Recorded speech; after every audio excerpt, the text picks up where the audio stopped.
kayo sa Tarlac. Sino po ang nagsuporta sa inyo, no? I understand si former Mayor Feliciano, siya po ang tumulong sa inyo. Opo, Mr. Chair, sa mga leaders, sa mga ibang tao po, siya pa yung tumulong. Bali mga leaders niya, nung tumakbo ka dahil baguhan ka, no, ay pinrovide niya yung mga leaders niya sa iyo. Opo. Bali, ikaw ay dating negosyante, no? Yung meron kayong farm, yung QJJ, bago ka pumasok ng pagka-mayor, tama? Opo. So, gaano kayo kalapit kay Mayor? Sayang, Madam Chair, no? Since Mayor Feliciano, former Mayor, he did not show up today. So, hopefully in the next hearing, pumunta po siya. Because I'm interested, Madam Chair. At inisyuhan na natin siya ng subpoena, Senator JV, sa motion ng SP Pro Tempore. Thank you, Madam Chair. So, paano kayo nagkakilala? Nung nagnenegosyo ka pa, nung mayor siya, doon po kayo nagkakilala? Opo, Your Honor. Pinuntahan ko po, kung di po ako nagkakamali, pinuntahan ko po sa Mayor's Office. Na-courtesy call po, then from there po, naging magkakilala at naging magkaibigan po. Pero nung nag-last term po siya as mayor, kayo yung kanyang tinulungan. Paano naman naisip na kayo po ang tumakbo bilang mayor ng Bamban? Kayo po ay nanegosyo. Nung panahon na yon, kayo ay nasa farm. Bakit kayo po ang tinulak niya? Hindi yung kamag-anak niya. Madalas kamag-anak Pero kayo ang napusuan ni Mayor Feliciano. Your Honor, hindi naman po tinulak. Last term na po siya and he's running for Congress. Ako naman po, childhood dream ko rin po talaga. And during the time po, tinanong po niya ako kasi he will be running for Congress po. And after a while po, nag-decide po ako to run for the position po. So ito yung first nyo sa no? Hindi kayo naging official, kahit anong exposure from business, no? Kayo ay naging pinatakbo bilang mayor. Opo, tumulong po siya and together din po with the lineups din po, tinulungan din po ako ni former mayor po. Pero seryoso kaya siya sa pagtakbo niya? Sabi mo kanina, tumakbo siya bilang congressman, no, sa distrito dahil nag-last term siya. Seryoso kaya siya sa pagtakbo niyang congressman o baka naman gusto lang niyang makakuha ng campaign funds mula sa iyo? Dahil I understand, kayo ba nag-finance ang campaign ng buong team mo at kay Mayor Feliciano bilang congressman? Your Honor, negative po. Wala po akong minigay po sa kanya na any campaign fund. And I believe seryoso naman po siya kasi during the time po, very hard work naman po yung pagiging campaign po niya sa distrito po. Anyway, kasi na meron ako resulta dito, Madam Chair, nung 3rd Legislative District sa Tarlac, pangatlo po siya no? Kasi kung seryoso siya, mayor siya, incumbent mayor, sana man lang pangalawa, no? Independent. So, doon lang medyo nagdududa ako kung seryoso nga siya talaga sa kanyang pangampanya. He was a poor third doon po sa distrito, no? Dito po yung resulta ng halalan. Anyway, I would have wanted to ask Mayor Feliciano, Madam Chair, probably hopefully next hearing, kasi po si Mayor Feliciano was also involved, kung naaalala niyo po yung hearing noong 2015, 2016, yung tungkol po sa Canadian waste, no, that was brought in the country at nagkaroon po ng alala ko kasi yun kasi para sa Bamban din ho yun, meron hong landfill doon. And I understand, Madam Chair, that the Sangguniang Bayan of Bamban already had an ordinance na banning passage of waste materials going to the landfill. Pero binito po ito, no, ni former Mayor John Feliciano. So hopefully hopefully in the next hearing. So ang punto ko po dito, Madam Chair, kung dati po isang illegal na bagay, Canadian waste, no, na pinagbawal ng kanilang Sangguniang Bayan na dumaan sa kanila, binito niya yung ordinansa para makapagtapon ng mga basura at waste from Canada going to Bamban. So kaya medyo sabi ko para naalala ko lang 2015. So just for the record of the committee, ibig sabihin na kung siya po ay willing na payagan isang illegal, maari pong pagpasok ni Alice. Hindi pa na kung siya po ay Filipino citizen or Chinese citizen, kahit na illegal, kinondon ho ni Mayor Feliciano. Hopefully in the next hearing, Madam Chair, he will be here to answer these questions. I'll go to dalawa na lang punto po, Madam Chair, for this afternoon. Yung pong sa pagtakas o sa escape ni ni Alice, kasi gusto natin malaman, Madam Chair, kung sino yung mga tumulong, no, ng mga ahensya, kung sino mga opisyal, kung meron man, o mga empleyado ng gobyerno na talagang umalalay sa kanya. Sabi niya Alice, sabi mo last time, walang tumulong sa inyo na Pilipino na kayo ay umalis, tumakas? Wala po. At nung nakarang hearing, ang sinabi mo rin ay ang inyong sinakyan ay yate, no? Sa galing sa farm, nagvan kayo hanggang sa port, tapos sumakay kayo ng yate. Yun yung una yung sinakyan bago kayo lumipat sa isang mas malaking vessel o isang mas malaking barko. Tama ba? Your Honor, tama po. Naalala mo ba kung yung pong ilang beses natatakanin yung passport nung pagdating nyo po ron sa Shan Bien na hanggang pumunta kayo na Singapore hanggang Indonesia? Maalala mo kung ilang beses natatakanin yung passport? Your Honor, I have pending case po with immigration po. I invoke my right against self-incrimination po. Sige, move on tayo. Yung pong vessel, yung inyong sinakyan na yate, total hindi naman siguro ito kasama, natandaan mo pa kung yung bandera nito ay Pilipinas o ibang bansa? Kasi sabi mo kanina hindi Pilipino ang mga tumulong sa iyo. So gusto ko malaman kung yung yating ito ay Philippine flag vessel or a foreign flag vessel. Ano, naalala mo yung bandera? Your Honor, doon sa yacht po, wala po ako nakitang flag po. Hindi mo na nakita? Opo.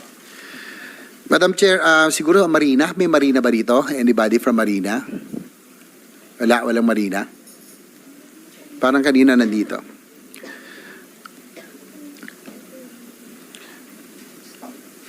Siguro next, Madam Chair, kasi... Yes, Senator JV, baka sa susunod next. at baka huling hearing natin. Pero Sige. nandito rin po ang Coast Guard. Coast Guard? Kung gusto nyo silang Coast Guard. itanong. Sige po, tanong ko lang po. Correction, Senator JV, nandito po ang Marina. Ayan po. Si Attorney Den Tomas, tama? Den Thomas, dito ba? Andito po ba ngayon si Attorney Thomas? O siguro sa Coast Guard muna, habang inaantay natin Alright, kung nandito Senator nga JV. Marina. Pwede naman kayo lumapit dito para sumagot. Dem Redonia, yung sa Marina, dapat nandito yata.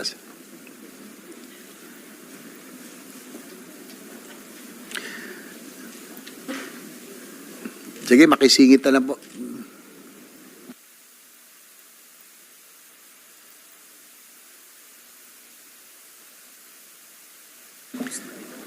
No. Sige, sa Coast Guard, please identify yourself, sir. Thank you, Madam Chair. Attorney Captain Oliver Tanseco, Philippine Coast Guard po. Captain Tanseco. Oo, Yes, sir. kasi sana tatanungin ko yung Marina dito because kasi ayon sa salaysay ni Alice Go, ang ginamit nila ay yate, no? Kung halimbawa, kasi I receive information, Madam Chair, that most of the yachts in the country, mga luxury yachts, karamihan, ay hindi po nakarehistro as Philippine vessel. Most of them are ang tawag sa kanila ay visiting yacht, no? Pero talagang ang pagmamay-ari po nila ay mga Pilipino rin. So ang tanong ko lang sa ating Coast Guard, kung gano'n halimbawa meron tayong suspicion na ginamit po 'yon, mas halimbawa foreign flag vessel, mas hindi nyo, o Philippine flag vessel, may pagkakaiba ba yun kung sa inyo pong pagmamonitor? Halimbawa po, si Alice Go, meron hong, anong tawag doon, naka-red flag sa inyo, under watch. May pag-difference ba kung foreign or Philippine flag vessel ang tingin nyo na pwede nilang gamitin? Madam Chair. Under the Philippine Coast Guard Law, our present law, Republic Act 9993, wala pong exemption doon. All merchant vessel. Ang exemption lamang po dyan are warship or vessels of a foreign state. So lahat po yan under sa inspection po ng Philippine Coast Guard. Yung question niyo po, Madam Chair, Senator, sir, yung ano ang inspection po namin, mas heavy po tayo on foreign vessels coming into the country because of our commitment to international convention or regulation, one of which is the ISPS code. Isa po yan, bilang port state control po ang Philippine Coast Guard, we do ensure that the vessel is seaworthy, that the vessel has proper crew and equipment to ensure safe yung voyage. Yung pong tanong nyo on the possibility, the Philippine Coast Guard has come up with a report tungkol po dung possible route na ginamit po nila and would like to submit it sa executive sessions na naman po because there are some national security implications po. But I can state, Your Honor, that we do have report. We can monitor the in and out of vessels in the country. We do have a mode of identifying vessels, particularly on the time period mentioned by the witness, Your Honor. And likewise, Senator JV, if I may, salamat para doon, Captain Tanseco, yung sagot nyo kay Senator JV. And we will schedule that executive session or at the very least, presentation po ng Coast Guard sa members of the committee at the most available common time. Salamat. Likewise, Madam Chair, take advantage of that sa executive session if you can submit. Kasi alam ko, tama, meron kayo tinatawag, nabanggit ko noon, yung AIS, no? Each vessel are equipped with AIS, yung automatic identification system na dapat alam natin saan siya rehistrado at anong make ng vessel. No? I'm sure you can monitor that. Probably all the vessels that passed, no, from yung sa Mindanao going to Yes, sir. Sabah, sana po ma-submit nyo sa committee. Madam Chair, if I may. Yes po. Yung pong sinasabi natin, good Senator, about AIS, that's a requirement for commercial vessels. May limitation po yun. Pagka pa passengers, 300 gross ton, meaning yung size niya po. Pagka naman po commercial, meaning cargo po yan, it's 500. In addition to AIS, kasi pwede rin pong i-switch off yan. Pwede, of course, subject sila to verification, to inspection. But meron po kaming tinatawag na intelligence method po namin. If I can name po yung ating system, ito po yung tinatawag nating DVD, Delta Victor Delta.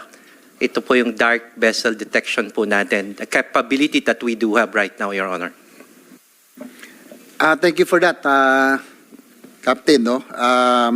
Yun lang, Madam Chair, kasi nagulat din po ako na when we were trying to do our research and investigation, that most of the luxury yachts, especially the newer ones, are not registered in the Philippines. I don't know for what reason.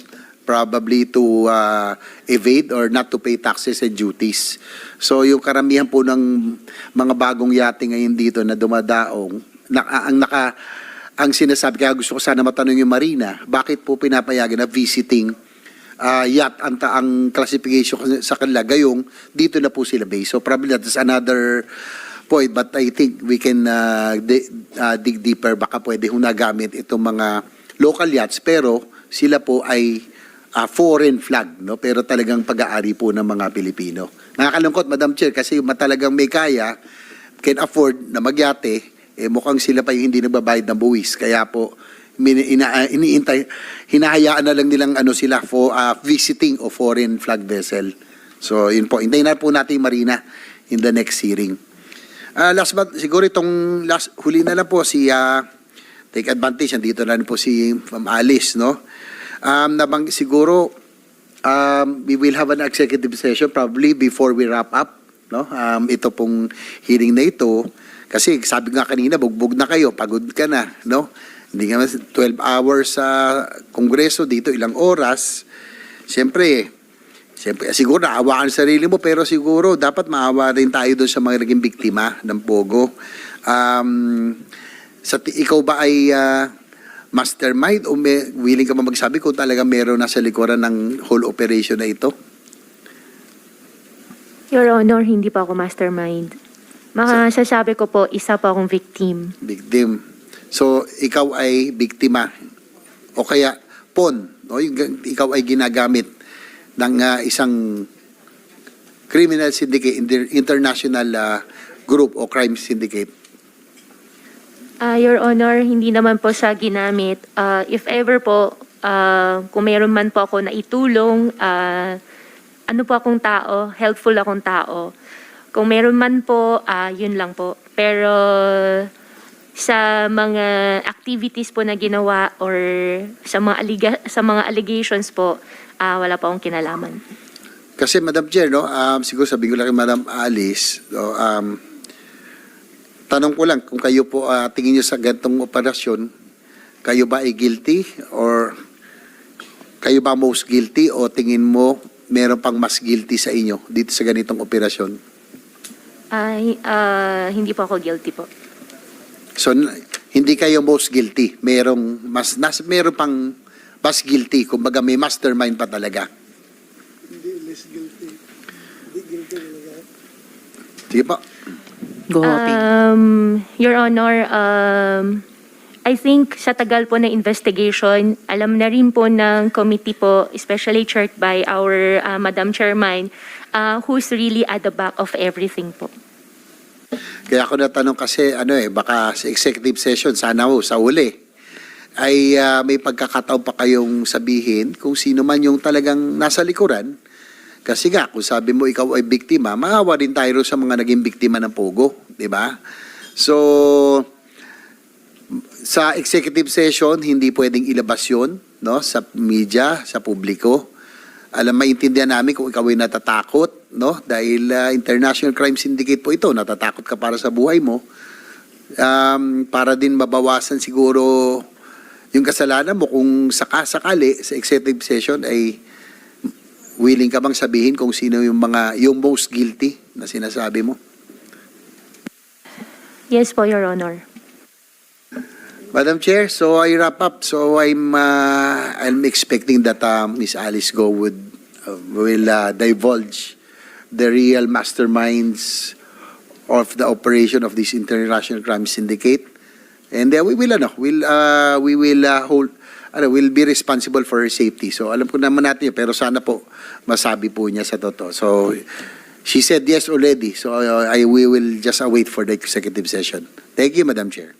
Maraming salamat, Senator JV. I think it's the first time narinig ko na sinabi ni Go Huaping na meron na tayong natutumbok sa buong kwento nung sino ang pinakamatataas sa likod nitong mga pogo sa Pilipinas. At yung isa pa namin gustong malaman, sino sa mga government personnel o officials ang tumulong sa pagtakas kahit for monetary considerations. So if at the proper time gagawa ng motion si Senator JV for an executive session, posible sa susunod at posibleng huling hearing, the chair will be very open to that. Pag-isipan nyo rin yan. Kuhuaping, maghingi ka ng payo sa iyong mga abogado para kung gagawin natin yung prosesong iyon, make the most use of it. Don't Madam waste Chair. the time, don't waste the opportunity, but Yes, make Madam the Chair, most use of thank it. you for that. Senator JV. I will also, the proper time, make the motion for an executive session. And given the fact that Miss Alice Goat just now, ngayon lang niya sinabi na talagang sasabihin niya, appreciate. Naawa na rin kami sa inyo. Bugbog ka na 13 hours, no? Nakakapagod din emotionally. So sana para sa mga biktima, biktima ka, lalo sa mga naging biktima, sabihin mo na rin, no, sa executive session. Thank you, Madam Chair.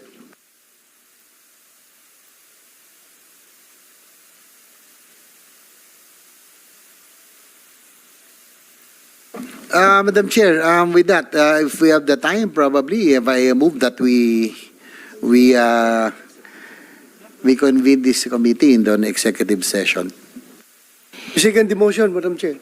Moved and seconded and so ordered by the chair that in about 7 minutes, pag-suspend ng hearing na ito, we will move into executive session.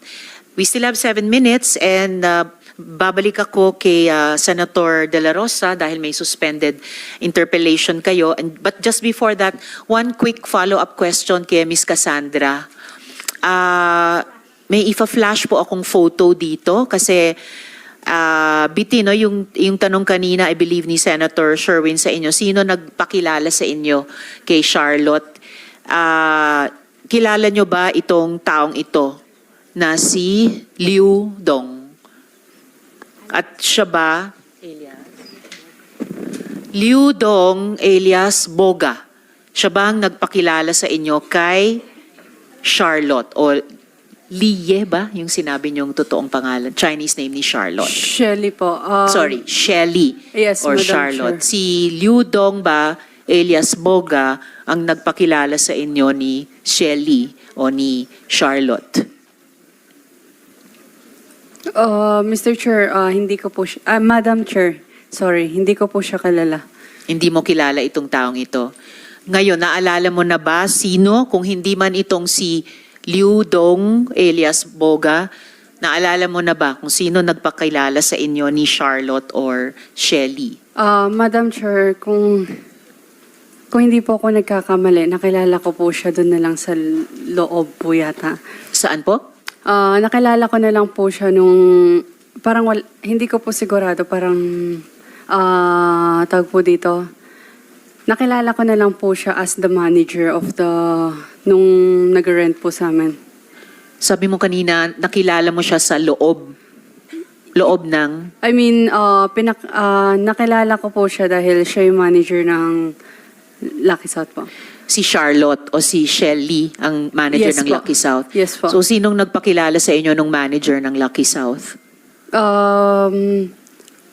Wala po akong matandaan right now. Bali, kung hindi po ako nagkakamali, baka pinakilala na lang po siya sa akin nung mga nagre-rent po doon. Sinong mga nagre-rent yun? Hindi ko na po talaga matandaan yung pangalan, Madam Chair. All right. So, 5 minutes till we suspend. Miss Cassandra, may question, i-field ko para sa Senate President Pro Tempore.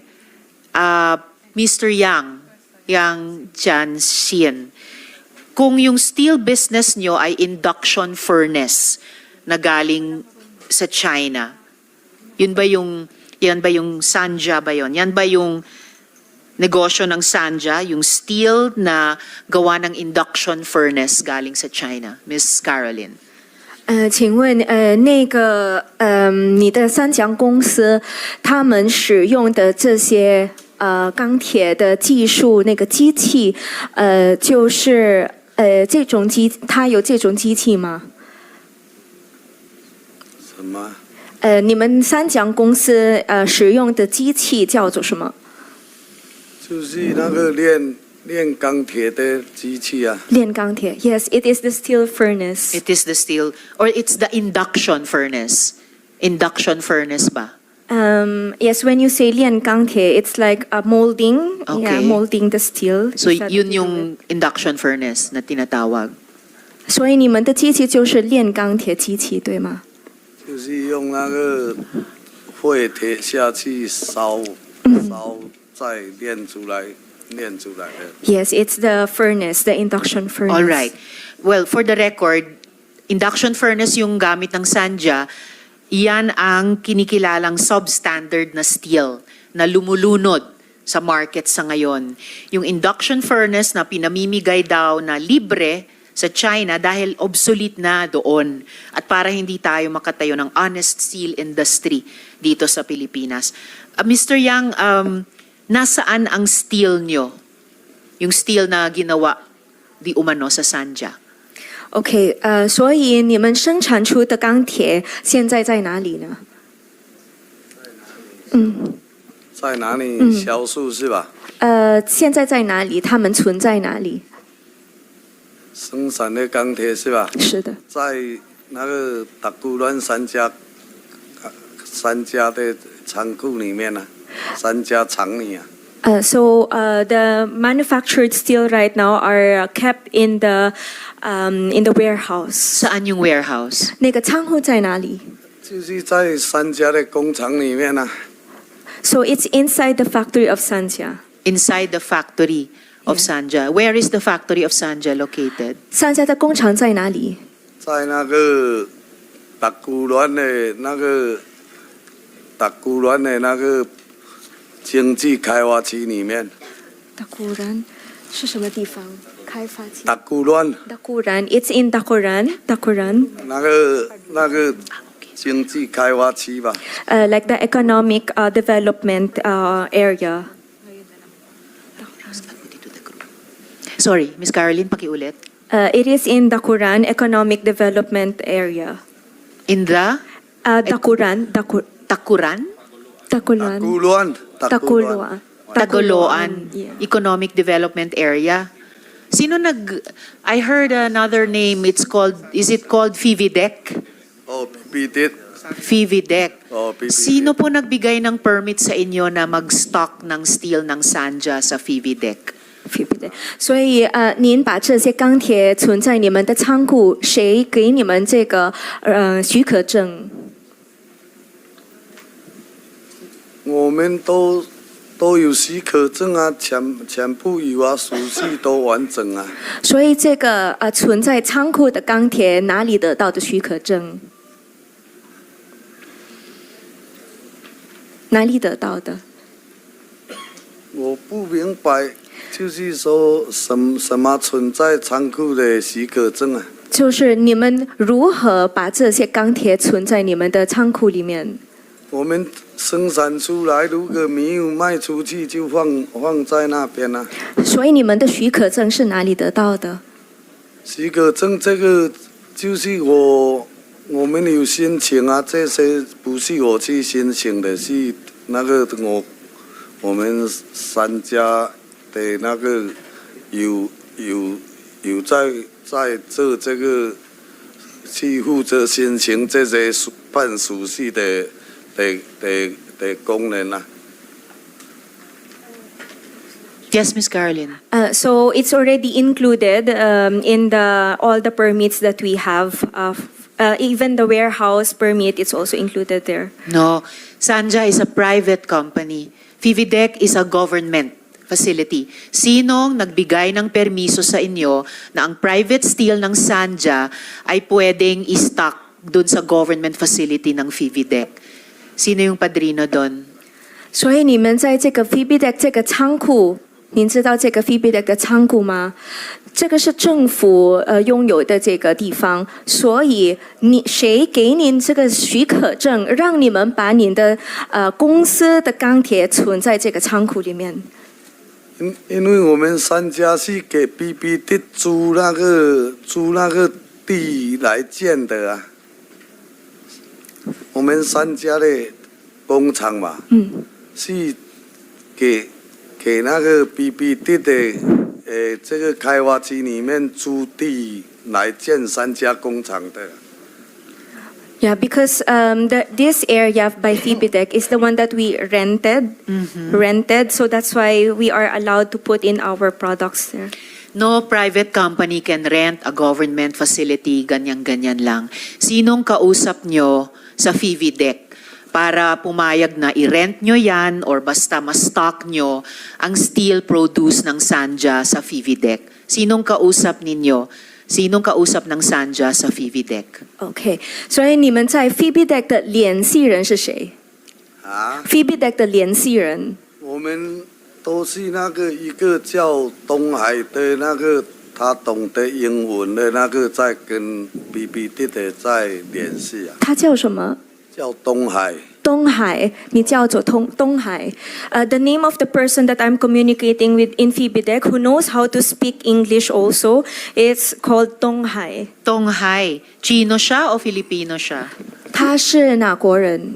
Madam Chair, 中国 if I 人 may, Yes, Senator De La Rosa. maybe next hearing, Madam Chair, can we invite the manager or the chairman of PBDIC to give us enlightenment on this? Baka parang locator yung ginagawa nila, parang locator yung mga kumpanya dyan sa loob. Alright. Tanungin natin, Madam Chair, imbitahan natin. Sino po ang manager o chair na ngayon na ating iimbitahin? Comsec. Noon, alam ko, retired general yan eh. Retired general ng Armed Forces, pero I don't know ngayon kung sino nang bago. Alright. PBDIC. We will do that, Senator De La Rosa. And before I recognize the majority leader, two matters urgently. Mr. Yang, iimbitahin namin next hearing yung manager or chair ng FIVIDEC, either retired general or kung sino ngayon ang manager o chair, dahil sa tingin ko rin, siya yung kausap nyo para makapag-stock ang isang private company sa isang government facility. And then, sa pending matter ng executive session, actually, we have a room available, pero pumasok din yung request ng counsel ni Guo Huaping na si Attorney David, who is also a resource person na sa next or last hearing na lang. So, kaming, and Madjo, just to update you, kaming mga members ng committee, ready kami to go into executive session now. We have a room available, but in a way, it's also partly your call, no? Handa ka na ba ngayon or sa susunod na hearing pa? Pero ngayon na sana, Miss Alice, Guo Huaping, ako naniniwala ako sa timeliness ng mga bagay-bagay. If I may, yes, kung maaari po, Majority Leader, I'd just like to make a brief closing remark before we suspend, and then unless may violent objections, mag-move into executive session na po tayo.